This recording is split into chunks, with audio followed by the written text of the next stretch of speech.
Oke, assalamualaikum warahmatullahi wabarakatuh. Jadi hari ini akan ada materi tentang konten audiovisual. Nah, sebenarnya ini kan udah banyak kalian dapat materinya di videografi. Jadi akan ngulas sedikit sih Ibu di sini dan mungkin akan Ibu kaitkan dikit sama eh, 3 platform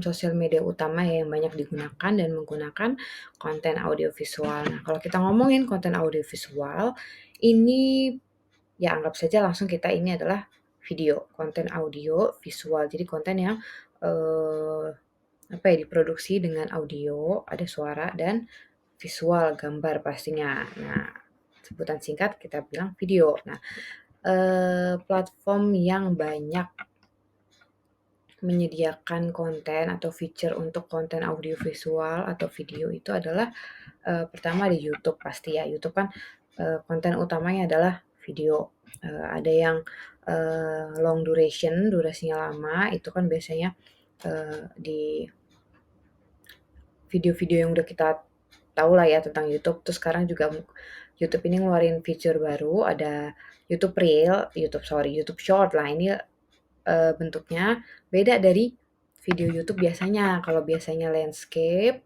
nah ini di YouTube Short itu kan jadi pendek dari durasi, terus bentuknya juga potret. Nah, dia ini kan menyesuaikan dengan beberapa aplikasi sebelumnya ya, ada aplikasi TikTok sama Instagram. Nah, itu selain YouTube ada juga TikTok. Nah, TikTok ini kan juga konten utamanya adalah konten audiovisual dia kan, dan sifatnya pendek-pendek durasinya. Nah, kemudian juga ada Instagram. Kalau Instagram ini sebenarnya kan bisa, foto aja, visual aja tanpa audio gitu ya, tapi dia juga punya feature Reels, yaitu ya ini tadi terkait video, konten-konten yang berkaitan sama video. Nah, nanti mungkin akan dikaitkannya dengan 3 platform ini, gitu. Terus, nah ini kemarin kita remind lagi ya, recall lagi materi di videografi. Jadi proses basicnya, kok basic sih harusnya. Proses basicnya, pertama kan ada menentukan tujuan.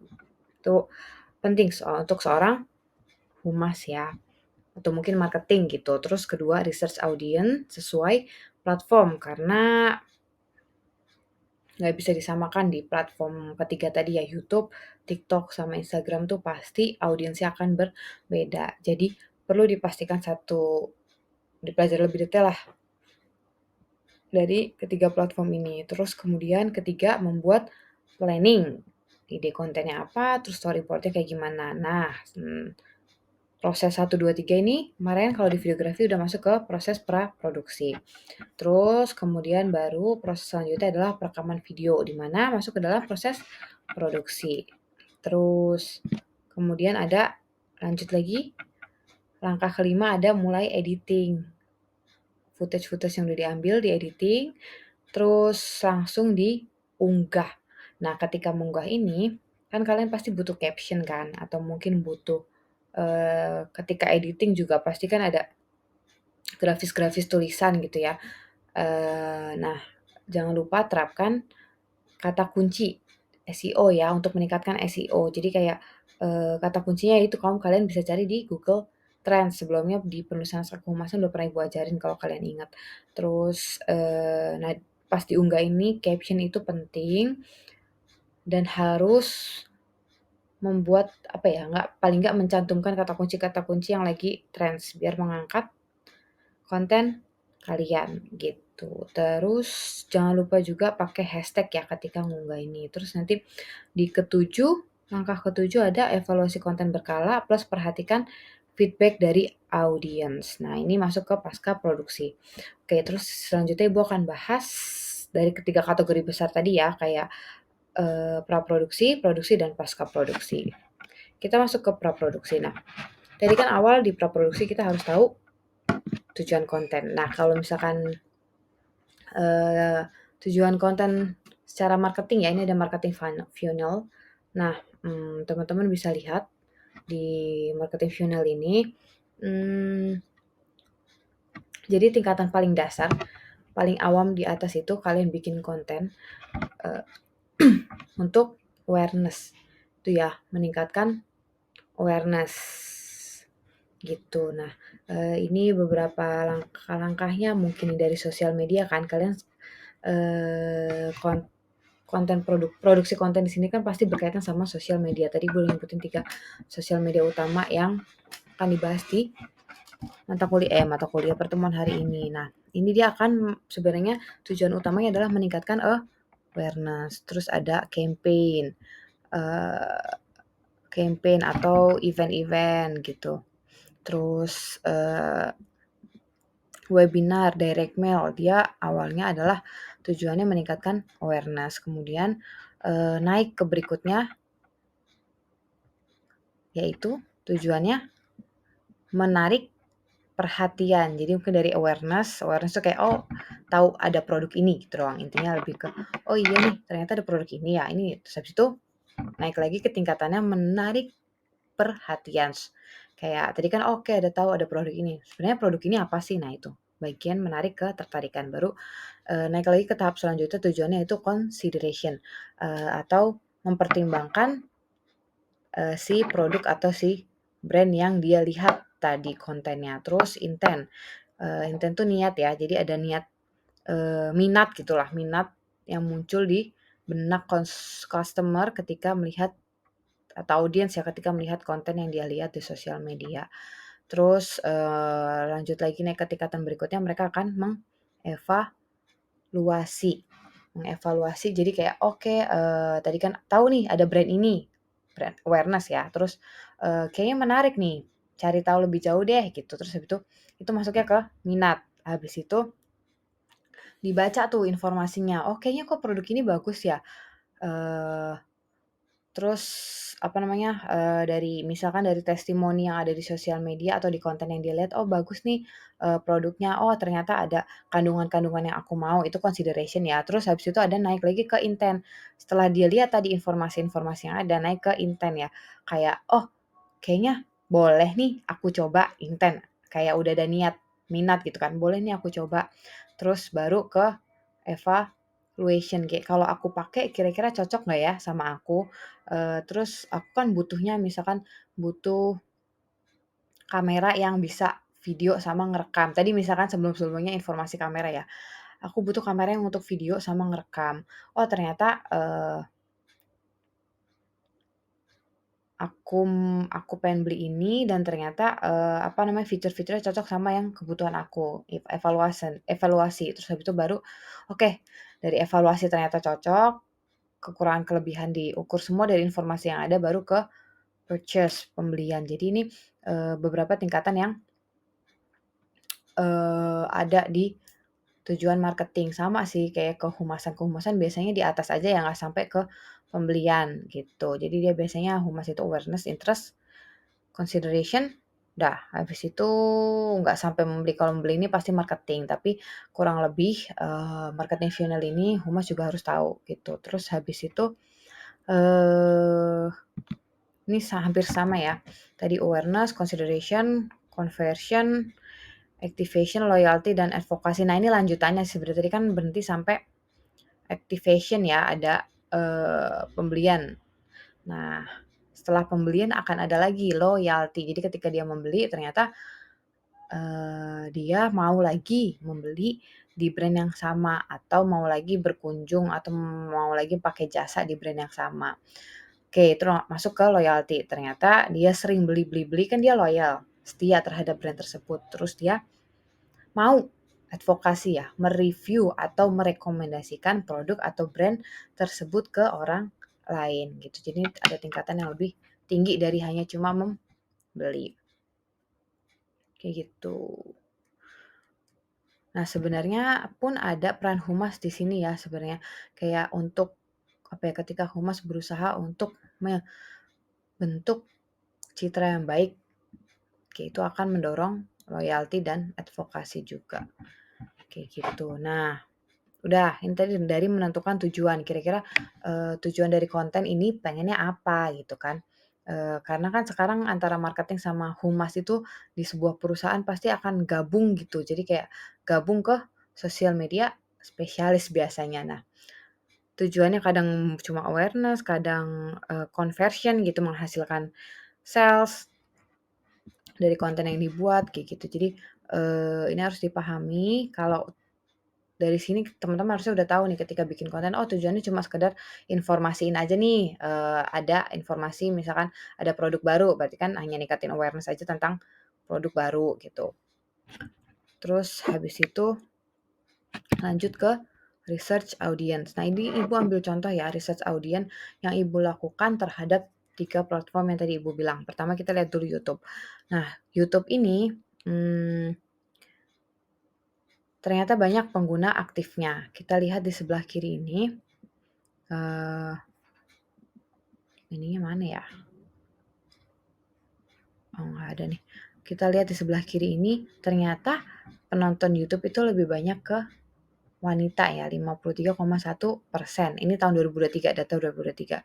Terus ternyata kita lihat di sebelah kanan, gambar sebelah kanan, 95% orang itu, atau 95% pengguna ya, pengguna YouTube itu dia mengakses YouTube di handphone gitu. Terus 50% pengguna menonton video dengan resolusi tinggi dan ternyata oh ini di YouTube udah banyak ada 17% peningkatan jumlah video yang diposting dari tahun ke tahun. Nah, dari sini sebenarnya kita bisa lihat oke banyakan audiensnya wanita.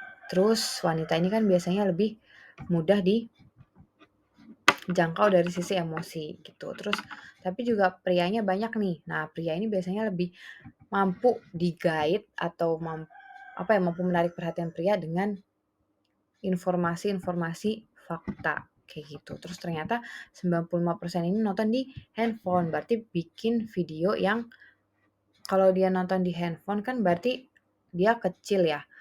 Kecil terus habis itu sifatnya mobile bisa dibawa di mana-mana dengan mudah. Terus habis itu juga apalagi? Karena tadi misalkan bisa dipakai mobile gitu kan, suaranya pun, kudu jelas karena bisa aja orang ini nonton di handphone ketika lagi di jalan atau ketika lagi di, transportasi umum atau tempat umum gitu. Nah, itu akan jadi perhatian ketika nanti memproduksi sebuah konten gitu. Ini ketika kalian ya mau bikin konten video di YouTube. Tadi kan video di YouTube sekarang udah ada 2 jenis, yang, long duration video, terus ada juga yang video short gitu. Terus sekarang kita lihat ke audiens dari Instagram gitu. Nah, ternyata sama nih penggunanya paling besar hampir setengahnya itu adalah udah setengahnya adalah wanita dan ternyata pengguna Instagram ini eh penggunanya itu hampir setengahnya di atas 25 tahun. Berarti kan kalau 25 tahun ini kita bisa kategorikan banyak yang sudah bekerja gitu kan. Tapi ternyata, eee, tidak boleh apa ya, me menyampingkan juga ternyata masih banyak di bawah yang 25 tahun gitu. Terus habis itu, eee, ternyata ini apa nih, terpopuler ya, akun terpopuler ini adalah si selebriti dan influencer. Terus kemudian diikuti lainnya gaming dan hiburan serta politik gitu. Berarti kan kalau kalian mau ngomongin bikin konten di Instagram, ya itu tadi cocoknya untuk misalkan KOL ya, kerjasama sama KOL atau mungkin, karena kita lihat selebriti atau influencer itu biasanya memberikan rekomendasi, nah kalian bisa bikin konten yang memberikan rekomendasi atau mungkin testimoni dari pengguna-pengguna produk kalian, kayak gitu. Terus nih lanjut ke pengguna TikTok yang tadi research. Ternyata penggunanya itu 44,3% di bawah 25 tahun dan 55,7% di atas 25 tahun. Berarti sama dengan Instagram, banyak yang di atas 25 tahun. Terus ternyata lebih besar TikTok nih, wanitanya tuh lebih banyak di TikTok dibandingkan tadi ya Instagram sama YouTube tuh pengguna wanita di TikTok lebih banyak. Nah, ini bisa jadi, pertimbangan-pertimbangan kalian ketika membuat konten nantinya. Nah, ini Ibu cuma cari contoh beberapa, nah kalian bisa research lebih banyak dari konten-konten yang sebelumnya udah kalian upload, di situ nanti kelihatan sih demografinya. Kalau kalian pakai akun profesional ya. Ini Bu cuma kasih contoh aja. Terus ini juga dari research audien ternyata, video yang paling banyak diakses di internet itu pertama, musik, kedua yang kontennya komedi atau, viral, terus tutorial, live stream, pendidikan, olahraga, game, ulasan produk, influencer, dan vlog gitu. Ini juga bisa dijadikan referensi ya ketika kalian membuat video, oh pengennya kita buat testimoni nih, menggabungkan kita testimoni tentang produk tapi dengan cara dibawakan dengan cara komedi. Terus atau mungkin, oh kita pengen memperkenalkan produk tapi dibawakan dengan cara komedi atau viral. Kalau kalian tahu eee, iklan BCA itu kan ada beberapa contohnya dibawakan dengan komedi atau mungkin iklan Grab, video-video Grab itu biasanya dibawakan dengan cara yang, komedi atau non formal gitu. Nah, terus kalian juga perlu melakukan research research trend terhadap, eee, ketiga platform ini ya yang berkaitan sama audiovisual. Misalkan kayak di YouTube, YouTube yang lagi trending saat ini tuh apa gitu. Terus, kalian bisa lihat gitu kan trendsnya di YouTube. Terus kalau intinya otak-atik deh sosial media. Kalau di TikTok kan biasanya kalian bisa lihat yang lagi viral itu dari, mmm sound-nya, misalkan, oh sound ini kalian klik gitu ada sound, sound ini sering muncul nih, scroll-scroll di mana namanya TikTok ternyata sound, eee, sekarang tuh ART ya yang banyak misalkan ART, oh banyak nih, eee, lagu yang lagi konten yang lagi banyak pakai lagu itu, terus misalkan kayak Kupu-Kupu lagunya Tiara kan di TikTok juga kalau di-scroll-scroll isinya dia terus gitu. Nah, berarti kan kalian bisa tahu trendsnya tuh sekarang sound-nya itu sound si Tiara atau misalkan ART itu. Terus, oh dari sound ART ini ada, eee, transisi transisi make up, dipakai untuk transisi make up. Terus kalau yang Tiara ini biasanya dipakai untuk, eee, ada jogetnya, dance-nya, terus ada macam bisa dipakai untuk kegiatan sehari-hari, bisa juga dipakai untuk liburan gitu. Terus, mungkin ada juga sekarang lagi ngetrends TikTok, sound apa, make up juga, make up transisi si lagu India itu Asoka gitu. Nah itu kalian kalau research trends di TikTok masing-masing kalian perlu buka aplikasinya terus nyari tahu, scroll-scroll gitu. Kalau di Instagram sama caranya kurang lebih kan kayak TikTok, kalian lihat, mmm, lagu-lagu apa yang lagi banyak keluar, terus kayak transisi apa yang lagi banyak keluar, bentuk-bentuk video apa yang lagi banyak keluar di timeline kalian, atau mungkin kalian sebenarnya bisa lihat di influencer-influencer itu sih, influencer orang-orang tuh biasanya influencer yang ada lah, biasanya mereka akan update terhadap trends mereka nggak mau ketinggalan, mereka ikut bikin konten gitu. Itu cara gampangnya ya. Terus, nah kalian ketika udah research-research sebelumnya tentang audiens gitu, tentang platform, kalian juga bisa research tentang beberapa referensi-referensi video. Nah ini nggak tahu sih, yang Ibu tahu aja beberapa akun TikTok yang bisa kalian lihat untuk mencari referensi-referensi video. Ini ada referensi iklan, si sebelah kiri ini.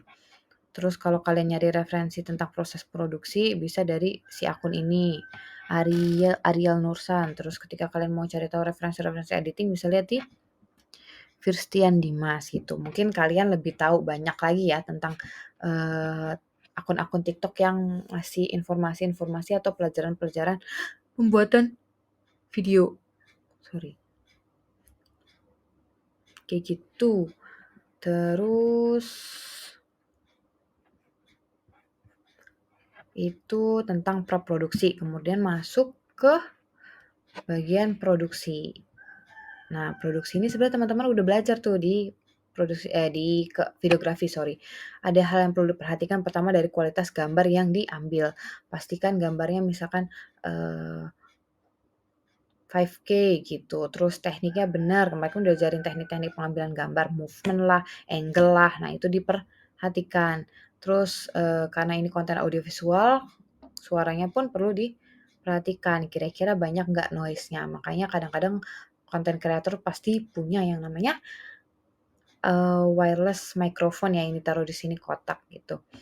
Nah, pastikan itu punya, dan biasanya kalau kalian kerja untuk perusahaan, perusahaan pun, oke, kerja untuk perusahaan yang perusahaannya ini fokus terhadap, eee, appearance-nya atau eksistensinya di sosial media, mereka pasti akan punya si wireless microphone itu. Terus, paling nggak kalau nggak punya itu ya kalian bisa akalin pakai HP gitu kan, kalian biasanya ngakalin pakai HP gitu, tapi perhatikan yang pasti suaranya, jangan sampai ada noise. Terus kesesuaian gambar yang diambil ya dengan planning dan storyboard yang udah dibuat. Terus juga kalian diajarin apa dulu, pencahayaan ya, ketika ngambil gambar pencahayaannya, terus angle-angle background gambar itu diperhatikan.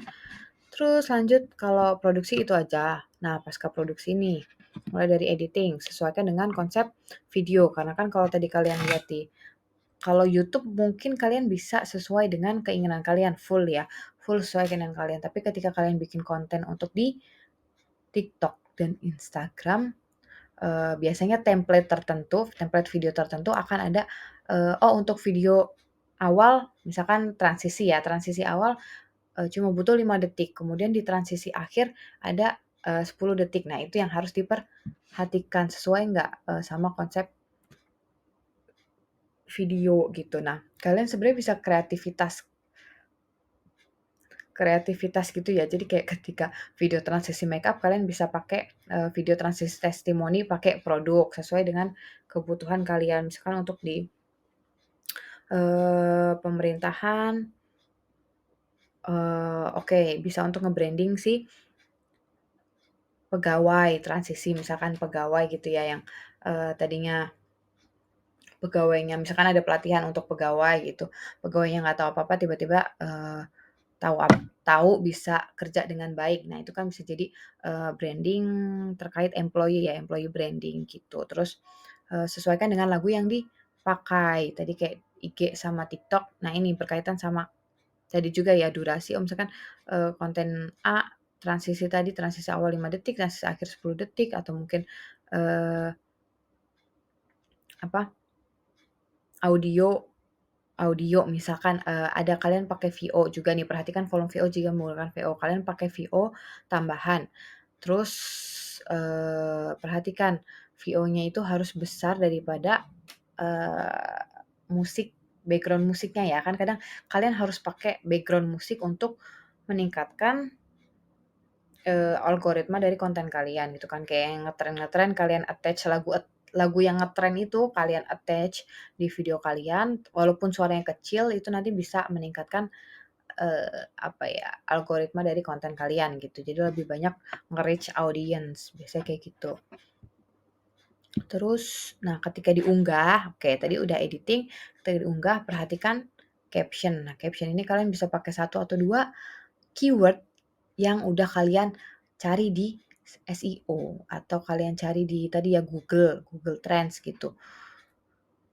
Apa kata kunci yang berkaitan sama video kalian yang bisa kalian, tuangkan di caption gitu. Terus jangan lupa kasih hashtag yang relevan. Nah, itu juga ngebantu untuk nge-up konten kalian. Terus mention atau tag beberapa orang yang relevan juga, itu juga bisa nge-build postingan kalian. Nah, Ibu yakin udah pada sering mempraktekkan hal itu sih ya. Nah, ini untuk bagian evaluasi, lihat statistik, ini bisa lihat di statistik bawaan dari platform masing-masing ya, IG punya sendiri, TikTok punya sendiri, YouTube juga punya sendiri, kalian perhatikan. Asalkan kayaknya biasanya kalau Instagram tuh harus jadi profesional account dulu untuk bisa lihat statistik ini, tapi kalau TikTok sama YouTube sih kayaknya nggak perlu ya, kayak mereka akan otomatis memberikan statistik. Terus lihat juga komen jika ada yang bisa jadi konten. Nah, Ibu juga punya pengalaman teman Ibu dulu, awal mula dia jadi konten kreator sampai sekarang mungkin jadi konten kreator beneran gitu ya. Nah, awal mulanya dia ngelihat, oke, dia bikin, daily vlog dia kerja di media gitu kan. Ternyata, banyak orang yang komen-komen. Nah, kalian kan bisa tuh, biasanya bikin konten dari komenan konten sebelumnya, gitu kan. Biasanya kan ada nih sekarang, oh konten tapi kayak ada, eee, apa sih, cuplikan komen orang lain gitu, "Kak tolong, Kak bikin konten tentang ini dong, Kak bikin konten dengan ini dong." Oke kita bikinin, kalian bikin konten selanjutnya dan, tampilkan sih komenan orang di konten sebelumnya, kayak gitu tuh bisa jadi alternatif, apa namanya, bahan evaluasi atau alternatif planning ke konten ke depannya, gitu deh. Thank you, itu aja sih, materi untuk hari ini, karena kalian udah banyak dapet di videografi. Nah, kalian pun punya pengalaman banyak di tugas-tugas ya untuk membuat konten audiovisual gitu. Kalau ada yang lupa, Ibu remind lagi dalam mata kuliah hari ini. Oke, segitu aja. Terima kasih. Sehat-sehat selalu ya. Sukses di tempat magang. Wassalamualaikum warahmatullahi wabarakatuh.